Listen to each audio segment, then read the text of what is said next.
Hey everybody, it's Jeremy, and welcome back to Turn 9 of Pokemon Gold, where we are playing Cameron the Photographer, God of Cyanwood City. Let's jump into the turn. Alright, we built our rock kindergarten, which I don't know that that's going to have too much of a consequence, but that'll allow us to gain a little bit of experience here or there. What else do we have? We have a battle in Silver Wall. Ooh, uh-oh. We got some stuff going on. Battle in Silver Wall. Watch this. This is our Chuck's army. Pretty simple stuff. Got a couple of volleys coming out from our Glaceons. Got our Bless going down. And this doesn't really seem like it's much of anything, so we'll just let it go. Ooh. That volume is a bit high. Check the options real quick. Preferences, sound. That down to 15. Okay. So that seemed like, yeah, pretty easy fight. And then we have a bump here in Three Pine Grove. Okay, so let's watch the first one. This is against Violet City. And it looks like they have a mass of Glygars. Okay, so these things are interesting. They have kind of a meh defense skill, honestly. And this is something I've seen quite a bit with a lot of the Pokemon, is that they have kind of crappy defense, but they still have Glamour, right? And Glamour is still useful on top of bad defense, but it's not as good, I think, is how it functionally works. But regardless, you have to pop the Glamour before it really matters. So these things are actually quite tanky. And they have a little Poison Sting. So that's pretty decent. So, let's watch how this goes for them. What are they up against? This is the Snubbles and Shuckles. So the Snubbles are not really anything to worry about too terribly much. They do have Awe, which can kind of make things a little annoying, but not for the most part. But they do have Fear 5. That's the kind of big stickler here. And then the Shuckles actually just have a decent amount of protection with Slash and Pierce resistance, so these guys can take a little bit to kind of cut through. But neither are super dangerous offense-wise. So let's go ahead and watch this battle. Throws out a Bless. Let's check that Bless real quick. Okay, so Shock Weapons and Twist Fate. Pretty interesting, kind of like a Kalem Bless, honestly, which is, you know, that fits for Violet City. So, I'm assuming this is going to be pretty typical. Also, again, still just very loud. Let's just get through this super quick. Oh, uh-oh. Did all his Glygars just rout? I think they all just routed. I think he just won and they all routed. Okay. That's gonna be interesting. So let's pop back over to options. This is one of the things that I always have a pain in the ass with sound settings on the minions. Like, this is 5%. That's allowed as that was 15% of the normal volume or the regular volume, but that's loud as fuck. Like, it's super loud. So let's actually watch that battle again real quick and see what happened.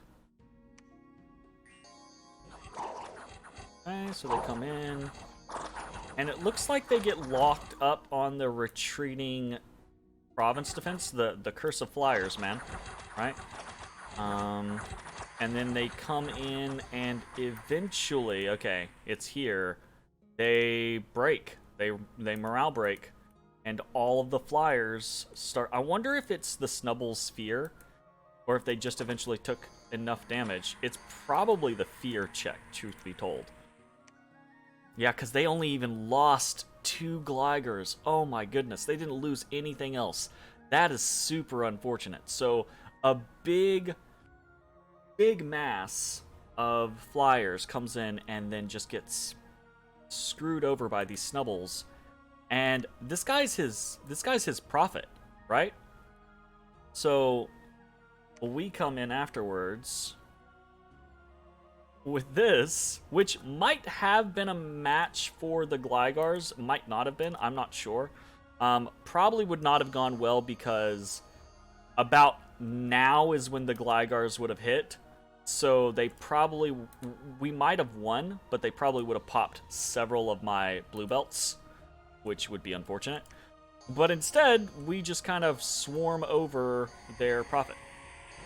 So that's unfortunate for him. Did we lose anything? No. Okay, so we take 3 Pine Grove. We have some province. Oh! We have another Lutadora. Okay, so I am still a little sad that we have yet to get any money events. That kind of is unfortunate, but we've got Chuck now and 2 Lutadoras. That is very, very good for us. So almost immediately, I'm going to start researching. We have a new person to pop. And what we're going to do with her is we're going to sit her in the Pokemon Kindergarten. So what this does is this gets 2 experience per turn that were entered into the site. And each of these, so the Kindergarten, Rock School, High School, University, Corporation, they double in efficacy. So Rock Kindergarten is 2 experience, Rock School is 4 experience, High School is 8 experience, University is 16 experience, and I believe I've never actually built the Rock Corporation, but I believe it is 32 experience. So, what this means is it's just an easier way for us to get towards that all-important promotion on any of the Pokemon that we're using, right? Whether it's the Prodigies, whether it's, getting Caterpies up or getting Mareeps up, right? Etc. So we are probably going to try to lean into the creation of the schools. Now, every single city has their own schools. So this is not a Cyanwood City specific thing. Everyone has their own schools that they can build. I'm assuming several players are going to be utilizing this. This is one of the easiest ways to get your Pokemon evolved. Okay, so what do we have? We have, we need to move here pretty much immediately. Just move up that fight. We've got some Yanmas and Beauties. I have talked to Violet City. Now, Violet City is oh, sorry, it's big brain bird boy.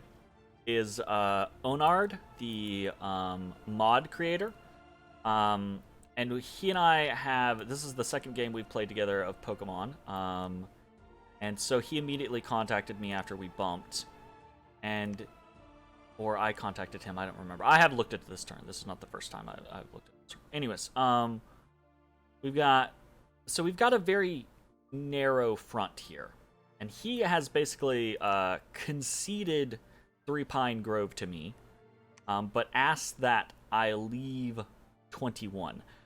On one hand, I am hesitant to guarantee any province to anyone right now, because I have so few provinces at my disposal. But that being said, I want to say he's actually, if we do score graphs, yeah, he's the one with the most provinces right now. We're up there, but he's the one with the most provinces right now. He's also the one with the largest army size by far. He's running around with all those Glygars and everything like that. So I don't really want to provoke a fight with him. I don't think it would go into a full-scale war if I did provoke a fight with him, but I think he would trounce me on a narrow front, and he'd basically just take all this stuff anyways, and then I would be consigned back into this small area. So I'm going to agree, right? Basically, I'm just going to let him take 21 at his leisure. I'm going to post up in 3 Pine Grove, and I'm actually probably going to move into Giant Spine. Now, I've been discussing things with Saffron City, and We've talked about Giant Spine a little bit. We talked about Griffin Rock a bunch. And basically the issue is this, is Saffron City is in a bind because people are pressuring him around up here, right? So he really only has the ability to go in this area or down here where Ekrutik is. Now, Saffron and I have basically talked, and we don't really want to go to war with each other, but we've got to be very conscientious of where we can expand and can't expand. And he's basically requested that I leave Griffin Rock alone because he is using assassins on it, and he really wants it for the Panekos, right? He has this concept in mind. He really likes the Pokemon. He really wants to use them, etc. I really want that 152 gold, is honestly what I want. But when we decided, when we were having these conversations, I was not in a position to go and take Griffin Rock. I'm about to hit here with Chuck, and I'm going to hit here with Chuck's wife. After that, I'm not really going to have expansion points, so I'm going to consolidate my forces, and if he has not taken Griffin Rock by that point, and this will be 4 or 5 turns down the road, moving things around, right? If he has not taken Griffin Rock by that point, then I'm just going to take it. Like, I can't wait around forever, right? Other notable things, right? We see Vermilion City down here. We see that Viridian City is kind of cramped, but I've looked at their statistics, right? Looked at score graphs, and they're in here. They have probably 6 or 7 provinces, right? Because I think we just hit 10. 1, 2, 3, 4, 5, 6, 7, 8, 9, 10. We just hit 10. Hopefully we'll have 12 next turn. But they're at like 5 or 6 provinces, but all those provinces must be over here, right? Because they have nothing. They have 1 and 2 here. I might be looking, so after these 2 provinces, I'm going to consolidate my forces, and I might just turn and attack Viridian City. If I have the ability to just attack him on a narrow front directly towards his capital, I might just do that. But we shall see. So, what else is going on this turn? We've seen Ekrutik has taken to the ocean. I've spoken with Atlantis, and Ekrutik has, in taking to the ocean, Ekrutik has actually taken out one of Atlantis's expansion parties. So that is bad news for us, right? The Atlantis player is playing a vanilla nation in a mod nation game that is heavily in favor of the Pokemon nations, right? The Pokemon nations are without a doubt more powerful than the vanilla nations. In general, right? Just average power level across the board is higher, right? Ekrutik is already a potential issue for us. I hate that we're bordered, right? But if Ekrutik goes into the water and just trounces Atlantis, it's going to be a big, big issue. And to top things off, to make matters worse, right? The person who I would rely on, who I would think, okay, well, at least we still have this person to face off, is Cerulean. And Cerulean is doing very bad right now. Cerulean is doing a bad job on army, bad job on income, lowest income right now. Very low number of provinces, tied for second with Azalea on lowest number of provinces. So that's not a good sign, right? Because I would imagine, right, eventually Atlantis kind of gets taken out, and then it's Cerulean fighting Ekrutik for the water, and in that environment, I'm okay with that. But I'm not okay with Ekrutik just rolling over Atlantis and then Cerulean not being able to fight. So we're gonna have to keep an eye on that scenario, and we might have to coordinate with Saffron and Cerulean or Atlantis, depending on how well Atlantis does, to kind of contain Ekrutik. Ekrutik is one of those free spawn nations. They have a crap ton of ghosts, crap ton of ghastlies, etc., right? So we'll just have to see what we can do there. Alright. Let's actually start doing stuff on the turn. I've been talking about things for a while. Let's search for magic sites here. This is really good. I like having this random. Fire is something. Fire forge bonus. This guy basically in the mid to late game he can do lightless lanterns for 1 fire gem per turn, which is pretty amazing. Right now he can't do terribly much, except he can do things like fires in a jar, right? Which is potentially very good for if I start producing a fair amount of these guys, right? They have a higher chance of having fire than our battle girls do. Our battle girls have a better chance for water, right? So these guys, if you throw a 1 cost fucking jar of fire on them, can actually do like lesser fire elemental summonings pretty easily on, right? We can do lesser fire elemental, and you can have them roll around and do a decent little job of fighting or adding to your army strength, right? Especially against something like Viridian City, because Viridian City, if I'm remembering correctly, I might actually be thinking of who is it? Of this one of Celadon City. Yeah, okay, so I'm thinking of Celadon City. Celadon City has an extreme susceptibility to fire, as does Azalea City, the bug gem. So that's my bad. These guys are actually strong to fire. So that'll be less of a desirable scenario there. Although they're not all strong to fire, so it's still probably an option. Okay. Gonna move people in. I don't want to sit on his capital and have Fly Spy get popped, so I'm gonna go over here and kind of look around. Have research here, forging owl quills there. We can't do another booster yet. Gonna research here, put an owl quill. Always try to make sure use of all of our resources. So now we have a little bit of a boost. Our research speed is actually okay. Like I'm not upset about our research speed. Now it's mostly because we have 2 Lutadoras for free, basically. I would love to get these out and start site searching with them, actually. Do I risk that, or is it worth getting the early site search for water, fire, and earth versus just getting their research ability? I think right now I'm a little more concerned about the research because I really want to get up to fighting field, and then after that we're maybe a little more open to options. 2 months from now, I'm going to search for magic sites just to see if there's the random one-off temples, right? And then we are going to recruit. I need more, probably.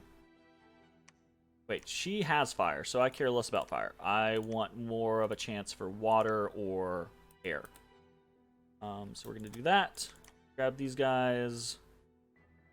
And I think that is mostly done. Let's go around and try to polish off our province defense. We've been slacking on that because our freaking gold has been so incredibly tight.